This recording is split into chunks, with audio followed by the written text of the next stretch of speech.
یہ قربانی حضرت ابراہیم کا طریقہ ہے. حضور نے اگرچہ نبی پاک کی اپنی سنت تھی، یہ بھی کہہ سکتے تھے سنتی و سنت ابیکم ابراہیم، میری سنت ہے اور تمہارے باپ ابراہیم کی سنت ہے. یہ نہیں فرمایا. جب صحابہ نے کہا قربانی کیا ہے، فرمایا سنت ابیکم ابراہیم، یہ تمہارے باپ ابراہیم کی سنت ہے. ہر صاحب نصاب پر قربانی واجب ہے. جو زکوٰۃ کا نصاب رکھتا ہو اس پر قربانی واجب ہے، یعنی ضروریات سے زیادہ اتنے پیسے، جتنے پیسوں سے زکوٰۃ فرض ہوتی ہے اتنے پیسے جس آدمی کے پاس قربانی سے پہلے آ جائیں اس آدمی پر قربانی کرنا واجب ہے. بکرا، چھترا، دمبا 1 سال کا یا دمبا 6 مہینے کا ہو پر اتنا بڑا محسوس ہوتا ہو کہ لگے کہ 1 سال کا ہے، اس کی قربانی ہو سکتی ہے. جانور میں کوئی عیب نہیں ہونا چاہیے، اتنا کمزور نہ ہو کہ ذبح جہاں اسے کرنا ہے وہاں وہ چل کے جا نہ سکے، اتنا کمزور جانور نہ ہو، اس کے اندر بظاہر کوئی اتنا بڑا نقص نہ پایا جاتا ہو، کانا نہ ہو، لنگڑا نہ ہو، کوئی اس کی ہاتھ نہ کٹے ہوئے ہوں، ایسا نقص جو واضح ہو. بکرا 1 سال کا، گائیں اور بھینس یہ 2 سال کی، اونٹ 5 سال کا. اب اس میں یہ ہے کہ ہمارے بہت سارے دوست چونکہ ہم دیہاتی لوگ ہیں تو پوچھتے ہیں کہ دوندا نہیں ہے تو چوگا نہیں ہے، تو یہ ہماری پنجابی کی اصطلاحات ہیں. پنجابی کی شریعت اسلامیہ نے سال بتائے ہیں، یہ تو ہم نے اپنی آسانی کے لیے یا دیہاتوں میں جو ماحول تھا اس طرح کا جانور لیں، خوبصورت جانور لیں.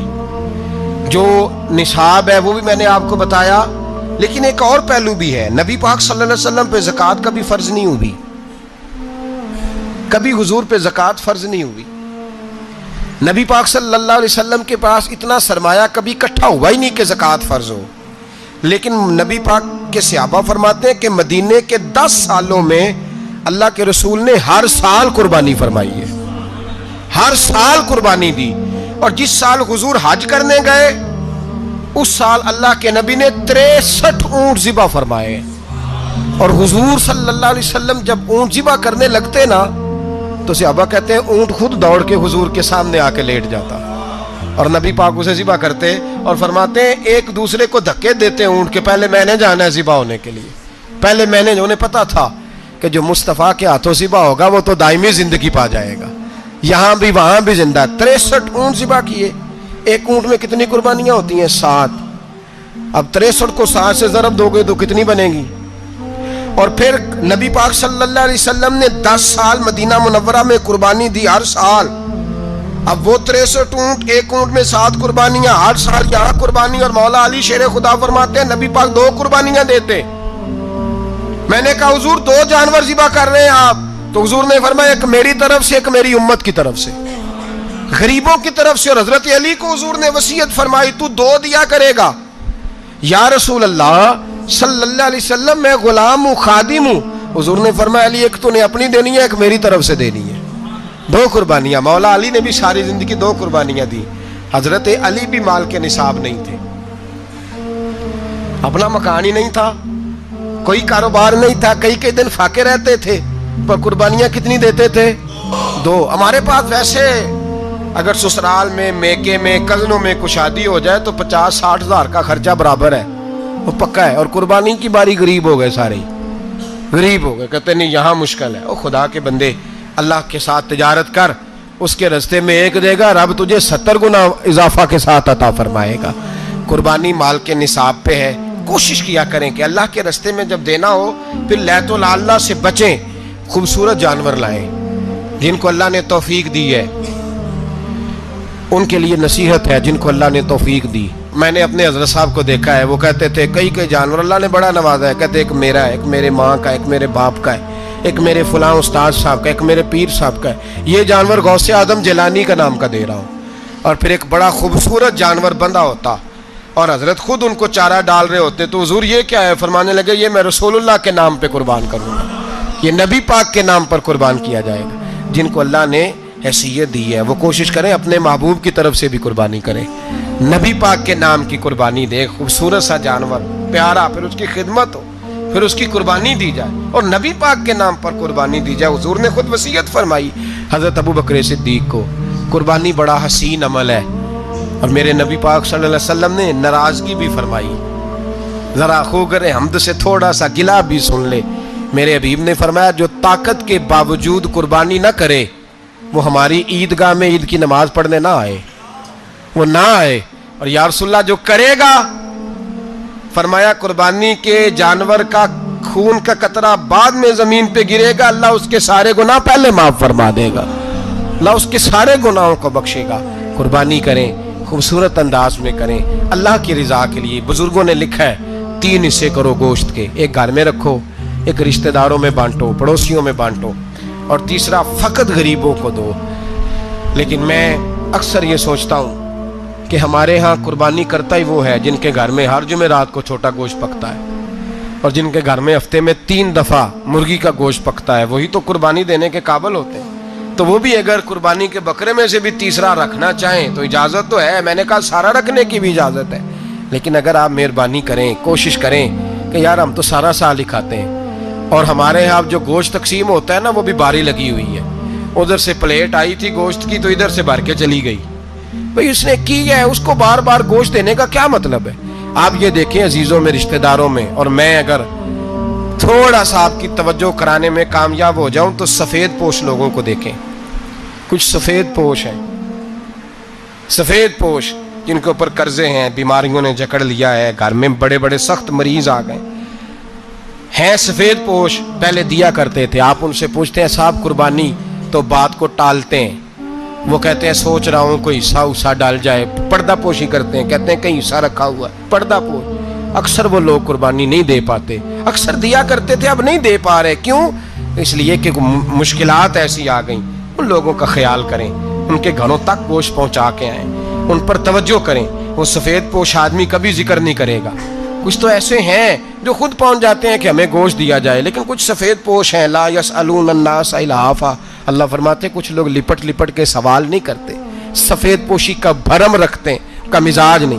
ان کی طرف دیکھیں، اپنے رشتہ داروں کو دیکھیں، خاص کر ان رشتہ داروں کو دیکھیں جن کا آپ کو پتہ ہے کہ غریب ہیں، مجبور ہیں. ان کے گھروں میں گوشت بھیجیں. غریب بیٹیوں، غریب بہنوں کا خیال کریں، اس طرف متوجہ ہوں، ان کے ساتھ اس نے سلوک کریں، اس طرف آپ لوگ خیال کریں. اللہ تبارک و تعالی نے قرآن مجید میں نبی رحمت علیہ الصلاۃ والسلام سے فرمایا ہے کہ اے محبوب علیہ السلام، بے شک ہم نے آپ کو خیر کثیر عطا فرمائی ہے. انا اعطیناک الکوثر، محبوب ہم نے آپ کو خیر کثیر دے دی. اب آپ اس کے جواب میں یہ کریں کہ فصل لربک، اپنے رب کے لیے نماز پڑھیں، وانحر، اور قربانی کریں. نماز پڑھیں اور قربانی کریں. ان شانئک ھو الابتر، آپ کا جو دشمن ہے وہ بے نام و نشان رہے گا. آپ کا دشمن. قربانی شعار اسلام میں سے ہے. قربانی اللہ کو بڑی محبوب ہے. نبی رحمت علیہ السلام نے فرمایا 10 ذی الحج کو جو عمل اللہ کو سب سے زیادہ پسند ہے. ظاہر ہے 10 ذی الحج کو لوگ نماز بھی پڑھتے ہیں عید کی، اور فجر کی نماز بھی پڑھتے ہیں، ذکر بھی کرتے ہیں، عبادت بھی کرتے ہیں، بہت سارے کام کرتے ہیں. لیکن حضور علیہ السلام فرماتے ہیں کہ اللہ کو 10 ذی الحج کو جو کام سب سے زیادہ پسند ہے وہ خون بہانا ہے، جانور کو ذبح کرنا ہے. نبی پاک صلی اللہ علیہ وسلم نے اپنے غلاموں کی دلچسپی پیدا فرمائی ہے قربانی کے ساتھ، شوق اور ذوق کا ذکر فرمایا ہے. کچھ کام ایسے ہوتے ہیں جو کسی کی غیر موجودگی میں بھی ہو جاتے ہیں، لیکن نبی پاک صلی اللہ تعالیٰ علیہ وسلم نے حضرت فاطمہ الزہرا رضی اللہ تعالیٰ عنہ سے فرمایا کہ فاطمہ ادھر آؤ، یہاں میرے پاس کھڑی ہو جاؤ. یا رسول اللہ کیا ہونے لگا ہے؟ فرمایا میں تمہارے قربانی کے جانور کو ذبح کرنے لگا ہوں. قریب کھڑا کر کے حضرت فاطمہ کو حضور نے ذبح فرمایا.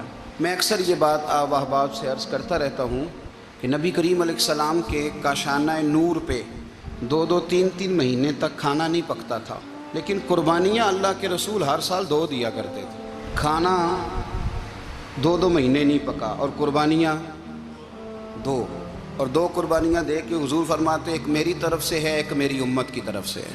مولا کائنات شیر خدا حضرت علی المرتضیٰ رضی اللہ تعالیٰ عنہ، گھر میں فقر رہتا تھا، 3 دن امام حسن اور حسین 3 دن بغیر سحری اور افطار کے کھجور اور پانی کے ساتھ روزہ رکھتے تھے، کھجور اور پانی کے ساتھ روزہ کھولتے تھے، پر قربانیاں مولا علی ہر سال 2 دیا کرتے تھے۔ ہمارے ہاں لوگ سارا سال خوشحال رہتے ہیں اور بڑی سے 10 دن پہلے تنگ دست ہو جاتے ہیں۔ جو 5 لاکھ روپیہ بیٹے کی شادی پہ خرچ کر لیتا ہے، پتہ نہیں کہاں سے لاتا ہے۔ اگر اس کو پتہ چل جائے کہ یہاں ایک پلاٹ سستا مل رہا ہے تو پھر پتہ نہیں کہاں سے ادھار اٹھا لاتا ہے۔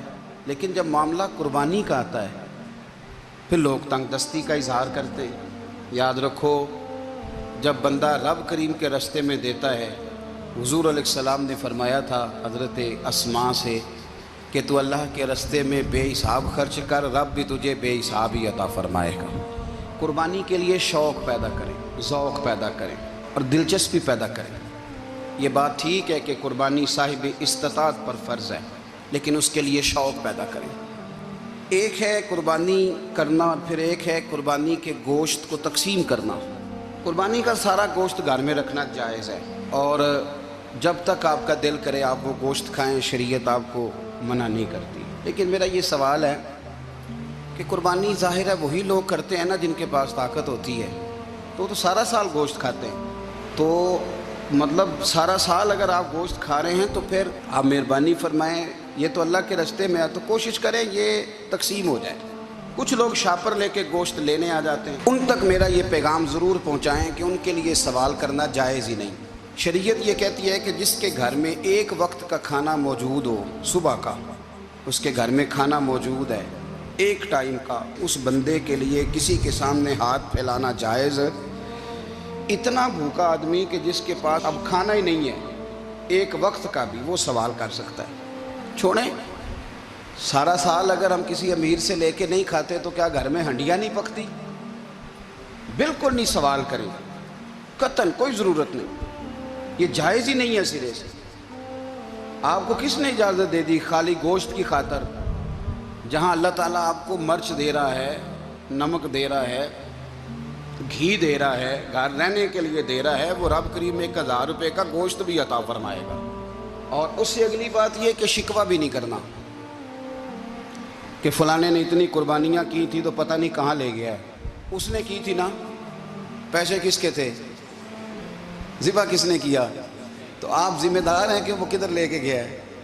یہ بحث کرنے کی بھی اجازت دین ہمیں نہیں دیتا، تنقید کی بھی اجازت دین ہمیں۔